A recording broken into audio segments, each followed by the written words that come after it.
There we go. Hey guys, give me just a second. I'm trying once again another new setup with my camera. And for some reason, it always shows up a different perspective on live than my normal camera. So, we're just going to have to do it this way. Yeah, there we go. Alright.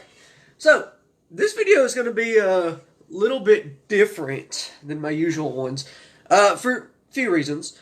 The first reason is I went back and I watched my Birds of Prey video that I did. Yeah, I'll just put this right here. Went back and watched my Birds of Prey video that I did just the other day. And in that video, I said one of the things that I was going to talk about was diet, because diet's super important with our raptors and our birds of prey. And I didn't realize until last night, when I went back and watched my video, I completely forgot to even mention diet during that entire video, which is very bad of me. So, I'm going to spend a little bit of time talking about that. So this video might be a little bit longer than the other ones, because I want to be sure that I talk about what I said I was going to talk about. So even though I forgot to talk about it during that video, we're going to go ahead and talk about it in this one. We're also going to revisit one of my Native American videos, because I don't know if y'all remember, a few videos ago I mentioned uploading a few of these videos to YouTube just to kind of see how they did. And the one that I uploaded really didn't get any comments or anything, but I did get a few messages. And one of the messages that I got wanted me to kind of revisit the excuse me, the discussion that we had on the effigies. And we're going to go back and talk about that topic again real briefly, just to answer those questions. And then we'll get to our main topic today, which is the settlement period superstitions, which I'm super excited about, because that is so much fun to talk about. And you'll see why here in a bit. But before we get started, just our usual kind of, what I usually like to do here at the beginning is answer the questions. But also encourage you guys once again to come up with some questions of your own. And definitely come up with some topics. Because after this one, I need to kind of evaluate all the topics I've covered and figure out some topics going forward. Not because I'm out of material, but because I like to do topics that I have visual aids for. So I kind of got to go through all my stuff that I don't have on display, look at everything, and kind of visit some topics. So the next video after this one, not sure when I'm going to do it. It really just depends. So definitely, guys, if y'all got some topics, if y'all got something you want me to talk about, or something you want me to repeat, definitely get back to me either in comments or messages. Also, sorry if I sound stuffed up. They are mowing everything around my house right now, and I've had my doors open because my air condition has gone out, and they haven't been able to get here and fix it because of all the lockdown stuff. So, my allergies are really messed up.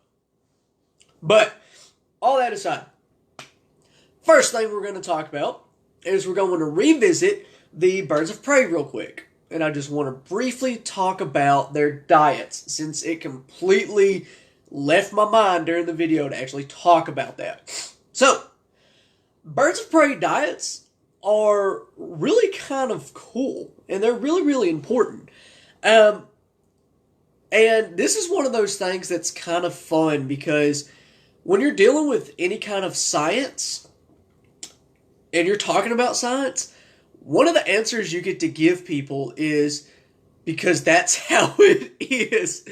Because no matter how much research you do, no matter how many experiments you do, most of the time, the answer you're going to get is, well, it's that because that's how it is. There's a very popular meme that we use, and that goes around a lot, and that me and my friends use all the time during class, is Look at that, it's an aspen tree. You know that because of the way it is. Because that's literally the answer sometimes. So, what I'm about to say in terms of a birds of prey diet is going to sound really vague, but also oddly specific at the same time. Again, we're focusing on owls for this. So our owl species, their diet literally consists of anything smaller than they are. Like I said, that's really vague.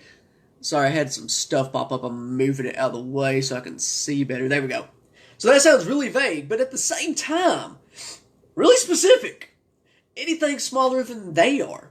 So with that in mind, we can take, let's see, we'll take our screech owl species, which, fully grown, a screech owl species is a little bit smaller than this skull, which I know it's hard to get scale from just the camera, so screech owl, almost smaller than this skull right here. And their diet, like all owls, follow the rule of thumb. They eat anything smaller than they are. So, whenever we're trying to figure out their diet, we look at the owl species, get their size, and then we can just start going down on stuff they might eat that's smaller than they are. So, when we're dealing with our barred owls, which was our main focus of the other day's video when we talked about birds of prey, if we look at our barred owl, they're a pretty big bird. And they eat anything smaller than they are. Fish. Snakes. Snakes are a huge part of their diet, believe it or not. Snakes are huge. Snakes and fish, a lot of people usually say, okay, they mostly eat mice. They do. But if they can get a snake or a fish, they're going to go for that before they will a mouse. But mice are still a big part of their diet. Just not their favorite thing.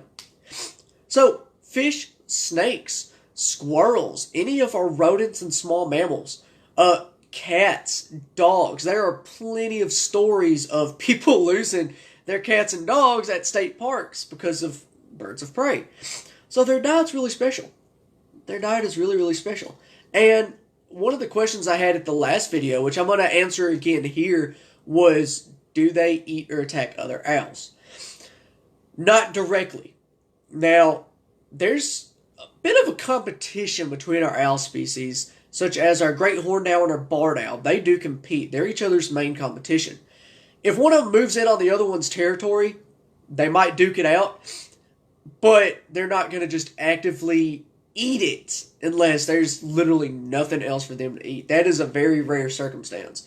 Most of the time, they're going to go for our small mammals, fish, snakes, stuff like that. They're really not picky eaters, especially our barred owl. Barred owl has the most diverse diet in one of the most diverse habitats, which is why they're the most common. They can survive anywhere from any age and any type of forest to most any climate and any kind of environment and habitat. So you can find them in the mountains, you can find them in forest, you can find them in the super cold habitats, you can find them in your cities because they do not care about people. And they can survive off of anything. So that's why they're the most common. One issue you guys can start looking into for yourself if you're just really interested in this like I am, and it's still been going on. It's been going on for a while, and I've done a lot of personal research and talks about this, is out in Oregon. There's one huge issue with barred owls and the eastern spotted owl. And the eastern spotted owl looks just like a barred owl. The only difference is on its chest are dots instead of lines or bars. But the problem they're having is the spotted owl starting to go extinct. Well, not extinct, but getting endangered. Because the barred owl can survive anywhere. And it's moving in on their habitat. And you're seeing a lot of problems with interbreeding, where the barred owl is breeding with the spotted owl and making kind of like a hybrid species that's more barred owl than spotted owl. So because of that, the spotted owl is starting to get outbred, starting to get outcompeted. There's a lot of problems going on because the barred owl is so diverse. But I just wanted to touch on that since I completely forgot in the last video. So I do apologize for that. And I really should have caught that before today. But with that out of the way, now I want to visit some of the questions that I have. that I've gotten. And I'm going to use two new pieces to my collection. And both of these pieces were gifts. And they came with a few more. These are just some of my favorite. And if you remember in our Native American, the first video that I did, we talked about how indigenous people are everywhere. And when we think of Native American, usually the first thing that comes to mind are local history, your Indians. But there's a lot more that have the same exact type of culture. They're just not from here. And one example of that we didn't mention would be your Inuits, which both of these right here are Jade Inuit carvings. These were gifted to me. And whoop, and these are honestly pretty valuable to me. I'm not sure their actual value, but to me, these are super valuable because they're really awesome, and I absolutely love indigenous tribes. And these are just two carvings, two examples of them.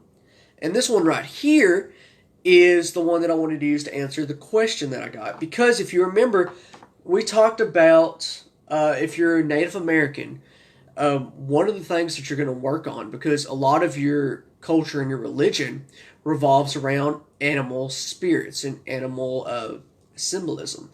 So animals were a huge part, and they pretty much always related to some sort of deity. Put my tea right there. And if you remember, what we talked about was if you were a Native American and you're trying to find a place to settle down, you're going to have some decent amount of free time during your traveling and your rest periods. And the Native Americans always kept active. So that's why we find a lot of animal carvings, like we talked about, if you remember. And this is an example of your more Eastern type of indigenous people. That's what this would be an example of. This turtle, which this is a reproduction, this is one of them that I made myself just for interpretation. This is your example of your more Native American, our type of indigenous peoples. This is an example of what they would make. And here we see one from the Inuits. So again, you're seeing this across multiple different tribes and cultures, not just ours, which is really, really fascinating. It is a global type of thing. But remember what we said was if you were an indigenous people, or a Native American in our case, and you were trying to find a place to settle down, you are going to start carving these effigies. And what we talked about, how these were used. Let's say that I come to an area that has a source of water. And I want this source of water because that is one of my basic needs. Remember, when I'm moving to this area, I'm looking for three main things: shelter, food, and water. Your three main survival needs. And I find water. So what I'm going to do, I'm going to pray to my God, and then I'm going to carve an effigy, or make an effigy out of clay, wood, stone. It's almost always clay and stone. We very rarely see wood effigies. But they're going to make it out of whatever they can find, clay or stone, and they're going to put that effigy. Well, okay, let's back up. They're going to make that effigy out of the materials, and they're going to make it in the likeness of an animal that relates to a spirit that relates to that specific element. So, turtle, water. And the turtle spirit was a really big one in our indigenous tribes. But they'll carve it, they'll decorate it with some sort of symbol, and you can't really see it on camera. And honestly, this one that I made, the symbol didn't turn out very well, but it's a symbol that we see quite often in Native American culture that's supposed to symbolize life, like the entire cycle of life. But you'll make it, carve it out, make it the likeness of an animal that relates to the element and also relates to a deity. You will place it in the water, and you're going to leave it there because it is your belief it's going to channel that spirit, keep that water pure, and that water will never run out. But we see that in a bunch of tribes, like this little wolf right here. The wolf, the bear, a bunch of different of our land mammals, they would carve those and place them somewhere in their hunting grounds to channel the spirit of that hunting animal and keep plentiful food in that area. So that's just I had a question about that. And the question was basically they just wanted to hear more examples from different cultures. That's why I brought two other ones out today. But we see that in a bunch of different cultures. And it is a very fascinating aspect, even more fascinating, that we don't just see it in our indigenous people. Because if you remember, we talked about Egyptian culture in one of our videos and how Egyptians saw animals. They saw animals as descendants from their deities. And that's why, remember, we talked about Sebek, which was the crocodile or alligator deity. He had that kind of likeness. Alligators and crocodiles came directly from that deity. So if you sacrificed one, you're honoring that deity. So we see animals and spiritualism all over the place in old, ancient people and ancient history. It's absolutely fascinating. And honestly, the more I talk about this right now, the more I kind of want to make this into a video at some point. So, might have found our topic for the next video. I might go into a lot more detail because we can trace these animals to a bunch of different types of beliefs and a bunch of different stories. So, I might make that into a video next time if you guys want that. But, with all that out of the way, we're going to move on now. And we're going to move on to... Oh, my nose. We're going to move on to today's actual topic, which was settlement period superstitions. Now, I want to say a few things before I get into this topic. First thing I want to say is this is a historical topic. And if you know anything about history, history is not always pretty. And whenever I talk about history and whenever I do any kind of interpretation, I do not censor it. I do not censor it or censor myself. And the reason for that, I was taught, one, don't censor. And if you do censor, you might be insulting that person's intelligence thinking they're not prepared to hear this. So I'm not going to censor myself talking about this. Now, that doesn't mean I'm going to say a bunch of wordy dirts or anything like that. All it means is some of the things I'm going to talk about are a little bit unpleasant. And I don't want to leave them out just because they are unpleasant. If you're going to talk about history, you got to talk about the pretty and you got to talk about the ugly. Now, not everything I'm going to talk about is ugly. Some of them are just really fun and kind of silly. But one or two of them, they're a little bit ugly. So, I'm not taking any kind of political stance when I talk about some of these subjects. I just want to talk about them in general because it is interesting how these beliefs came to mind. And remember, these are our people. So, we're going to talk about a few of the ugly ones just to get them out of the way, and then we'll get into the more fun and lighthearted ones. So, what you find when you really dive into our history, our settlement period history, is we were an incredibly superstitious people. Superstition, paranormal. And nowadays you hear things like aliens, ghost stories, your cryptids like Bigfoot, the Mothman, vampires, stuff like that.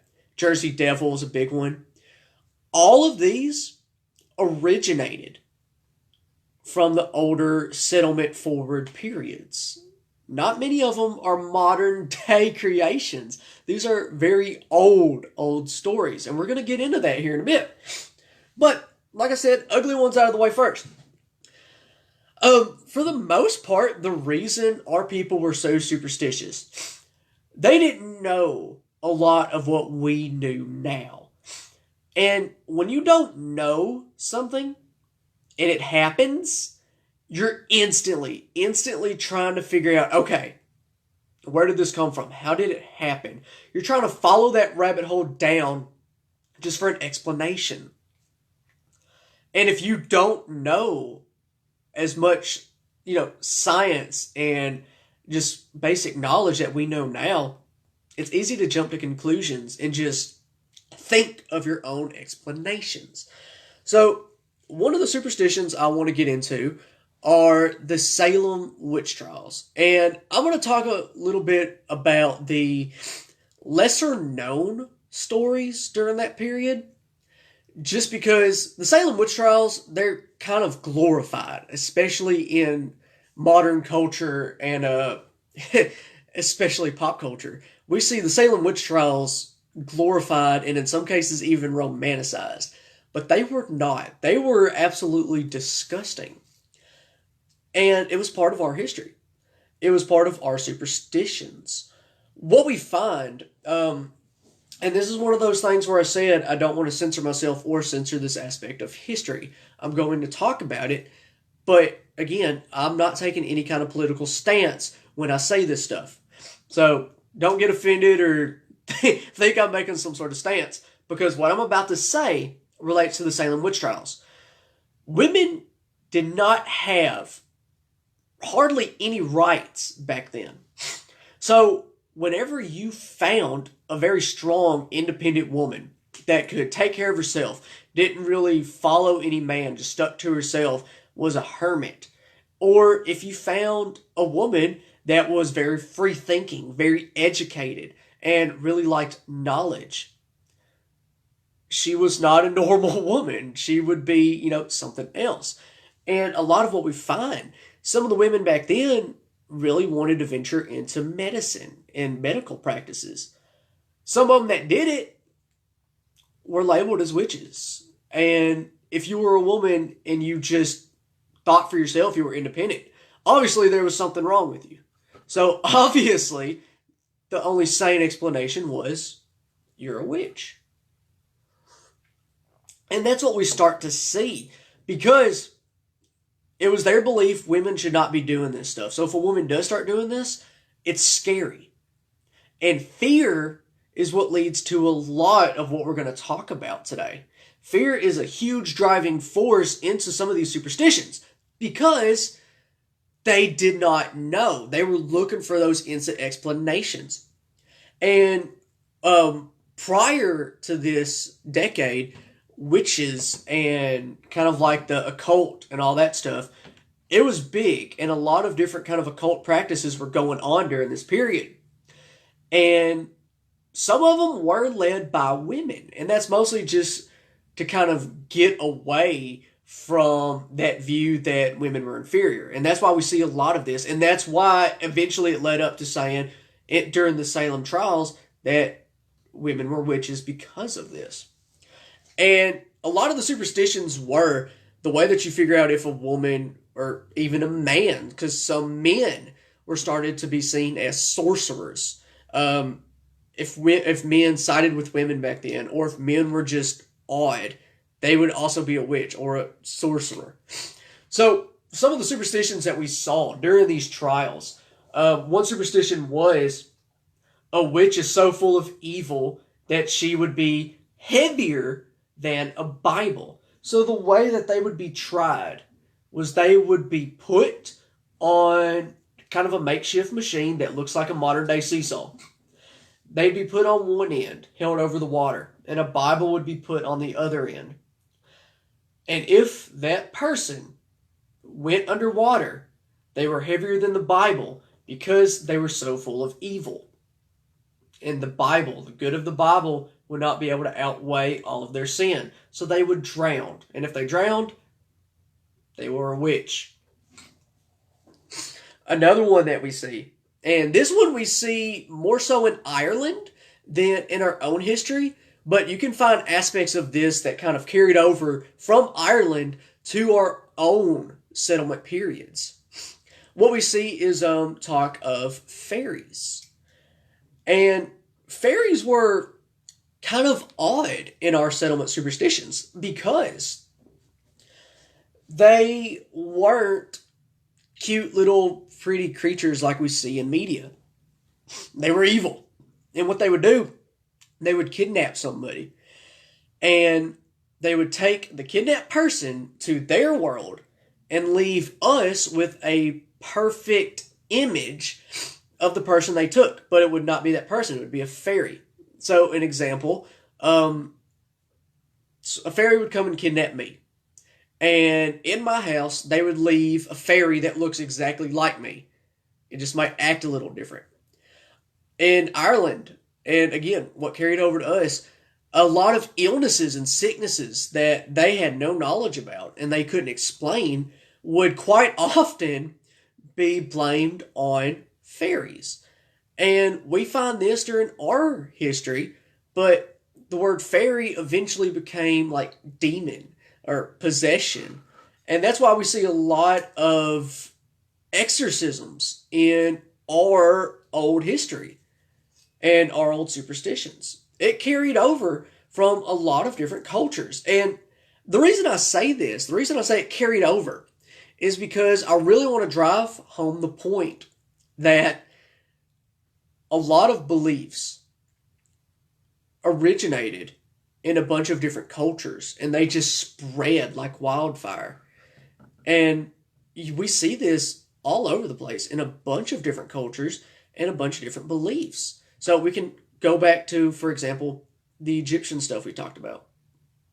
And we can also talk about the effigies in our indigenous tribes. So it's really cool to trace this back and see which cultures it originated from.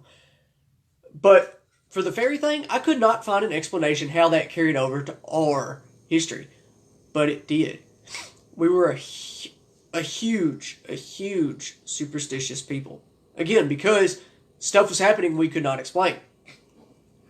The way that we found to cure the fairy sicknesses were kind of grotesque.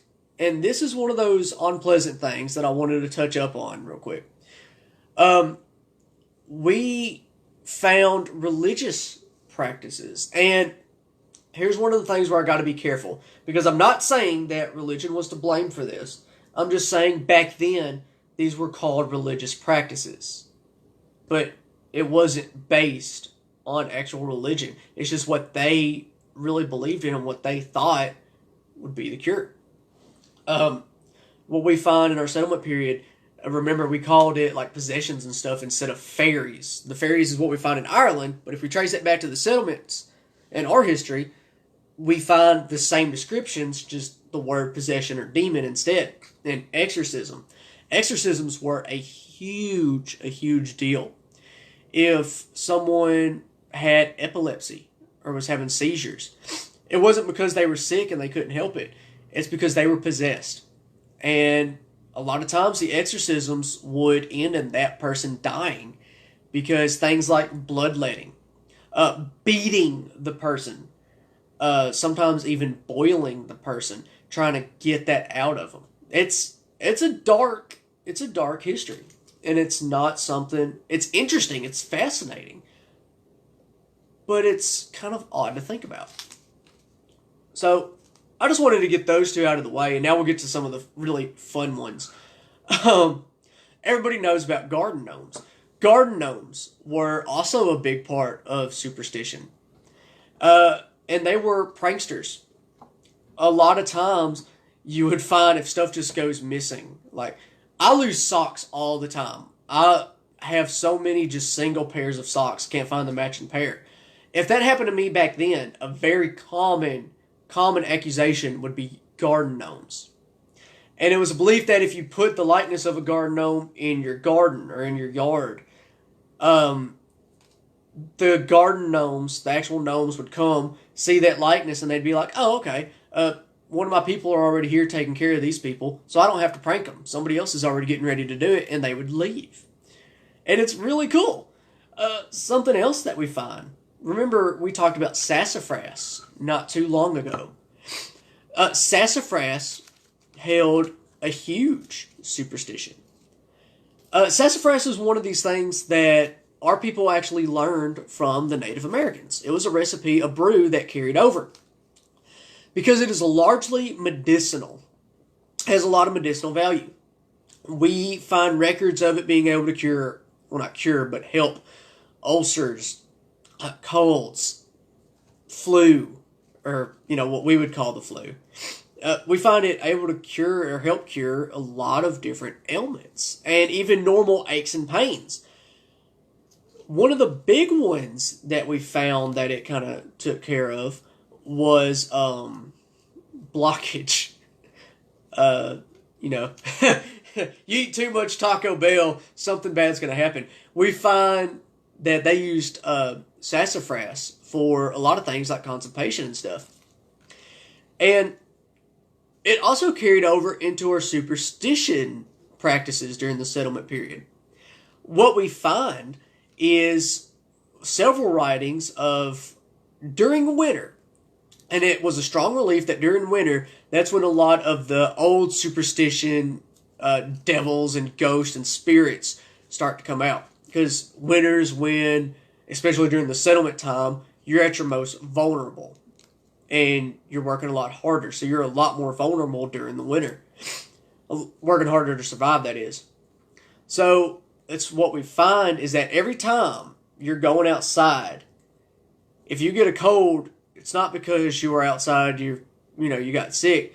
It's because you got touched by one of the superstitious spirits of winter. And we find a bunch of these. So what they found was a very common side effect of being sick from winter was a mild form of constipation. So sassafras, remember, it already was a cure for that. It became a ritual.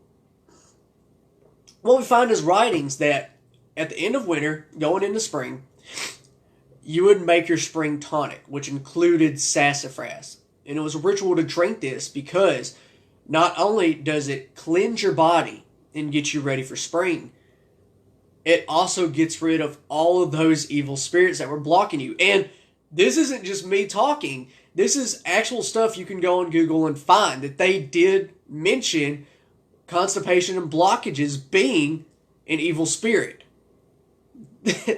So sassafras, hey Chad, sassafras would be a huge cure for that. It would be an actual tonic to get rid of those. So other superstitions that we find that also relate to winter would be keeping ghosts and devils out of your house. Yeah, I put up a post probably about an hour ago now. I did this video a little bit earlier, Chad, because I found a few places that they didn't shut down, so I'm wanting to go fishing later today. So I decided to go ahead and do this video a little bit earlier. But, even though you joined in late, hey, buddy. Even though y'all joined in late, if you have any questions, just ask them. What we talked about before you guys joined was answered a few questions on the Native American effigies. I talked about that a little bit. And then I also talked a little bit more about the Birds of Prey video that I did the other day. And now we're moving into settlement period, the 1800s period, superstitions. Because a lot of what I found is that when people think superstitions, they think modern day pop culture and stuff. But all those superstitions came from our history. And we find that these superstitions are also global. So that's kind of what we're talking about now. It's a little bit of a fun history lesson that our people during the 1800s and moving forward believed very heavily in the supernatural, the paranormal, and the superstitious. So that's what we're talking about right now. But back to what I was saying, sassafras, the other superstitions of winter, rather, and the other winter practices. Mistletoe is something that, again, but mistletoe is something, again, that we kind of romanticize in modern day culture. Back in those periods, it was not at all romantic. Mistletoe was a very spiritual herb. A lot of people would kind of fall into paganistic type practices. But one of them that we find, if you really look into it, isn't exactly paganistic. It's actually kind of a form of Druidism.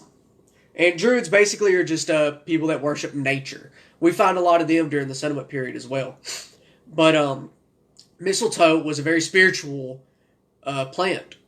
And what you would find is that people would go out and either find mistletoe or buy mistletoe. And they would hang it around their home, inside their home, outside. And what that was for, it was a ward. Think of it as just a wall placed there to keep out some of the, again, evil spirits and demons that they associated with winter. And the reason for it is actually kind of funny because they believed all these monsters and devils and demons and stuff are scared of one. Mistletoe was believed to be a very heavenly herb. It was kind of you could offer it, and it was a link between heaven and earth. So, one, of course, devils and demons are going to be scared of anything related to heaven, but two, they're scared of romance. They're scared of anything relating to love. So, that's one of the ways one of the places we got mistletoe as a romantic kind of plant is from those old beliefs. So, mistletoe was not just used to find yourself a lady or find yourself a man. It was also used to scare away some of those evil creatures. Another really fun superstition that we find is the hanging of wreaths. There's a bunch of different, and I'm not going to name all the different ghosts and demons and devils that they believed in. If you research this yourself, there's a list. There are huge list of different monsters and cryptics that they created to explain what at the time was unexplainable. But another superstition they found was if you want to keep the devils out of your house and you want to keep your home pure and holy, the circle, and I don't remember the exact word for this, but the circle would be a very religious symbol because it's starting and ending at God, basically. It's the holy, not the Holy Trinity, but that kind of concept. The circle is a very holy symbol. And they would make wreaths out of herbal and medicinal plants, like mistletoe. They would make wreaths out of these in a perfect circle, hang them on your door. So that way, any kind of demon or devil that's trying to get in is going to get trapped in that circle. And it's going to get trapped in there until it dies. So that's just another kind of fun superstition. Another one I want to talk about, at the beginning I mentioned that vampires was one of those things that was romanticized. Nowadays when we think of vampires, we think of things or humanoids with long teeth sucking the blood out of people. If you trace vampires back in our history, they're not exactly how we would picture them. They're just people that drink blood, and they're basically cannibals. But they don't always leave two little holes at the neck like nowadays modern vampires do. They would absolutely just kind of butcher the person. But nowadays we have an act. If we go and visit somebody, it's just a polite habit to say, hey, you mind if I come inside? And they'd be like, yeah, come on in. That practice goes all the way back to some old superstitions again. What they found is that if you make your home, and I haven't found much evidence of this myself, but in a lot of the writings and talks about this that I found, it was their belief that the act of inviting somebody into your home comes from religious practices. It's somewhere in the Bible. And I've not been able to find it anywhere in the Bible myself. That's something I'm still trying to look into. But they call this a sort of religious practice that did relate back to the Bible, the act of inviting somebody in your home. The reason for that goes back to vampire beliefs and demon beliefs. Well, because today the topic I wanted to talk to was our historical superstitions and beliefs. And one of our old beliefs is vampires. But what you would find was it was their belief somewhere in the Bible would state that devils, demons, vampires, all that kind of stuff, they cannot get into your home unless you invite them in. So that's why during the settlement period, that's kind of where that practice sort of, not really originated, but sort of where it came from, was the person, if they were visiting you, had to ask to be let into your house, and you had to let them in. If you denied them, they couldn't come over. And that's because a lot of beliefs were vampires would impersonate people, demons would impersonate people. If you don't invite them in, you're safe.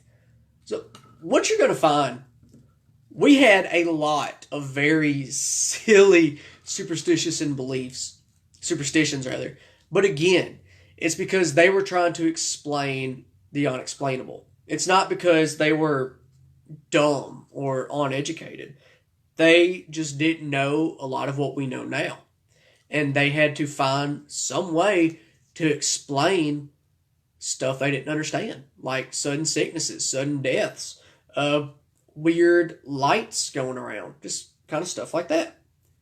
So that's all I was going to talk about today. And I just wanted to talk about this because it's not a scientific topic. It's just a really fun historic topic to talk about. And it's just really fun and really silly. So I kind of wanted to talk about it today because it's a really fun topic.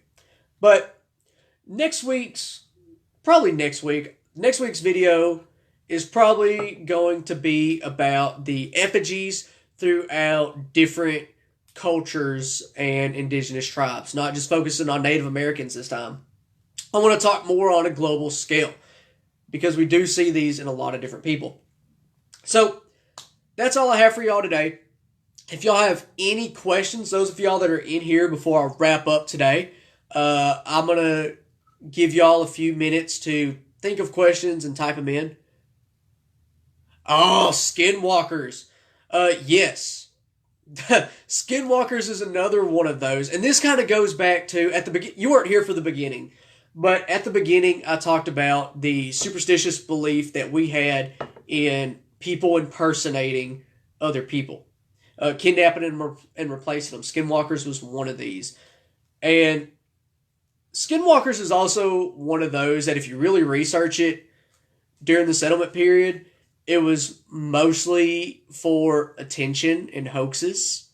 It didn't really have any kind of actual journalistic documentation. Now, there is the whole Skinwalker Ranch thing, but if you really look into that, it's kind of the same deal where people are still like, they were just trying to get attention. But if you look into things like the fairies and the mistletoe that I talked about, you find actual writings that they did heavily believe in this. Skinwalkers, not so much. But with that said, if you look at Native American writings in history, you find them really heavily believing in Skinwalkers. And that mostly has to do with their belief in animalistic spiritualism. So that's a good question, and that's probably something, if I really want to go into detail with that, I'll save for another Native American video. Because that doesn't really fit today's topic, but if that answers your question and you're satisfied, I'll probably save more of those details for another video. But still, good question.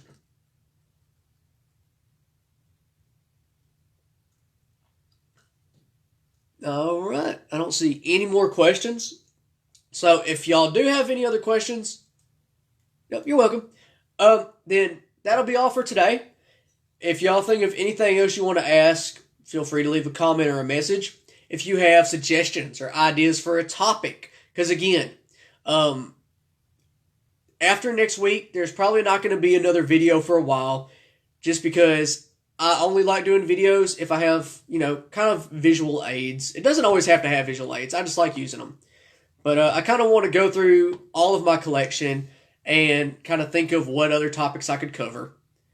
So the next video might be a little bit delayed unless y'all have ideas for a topic I could do, just to kind of give me a little help.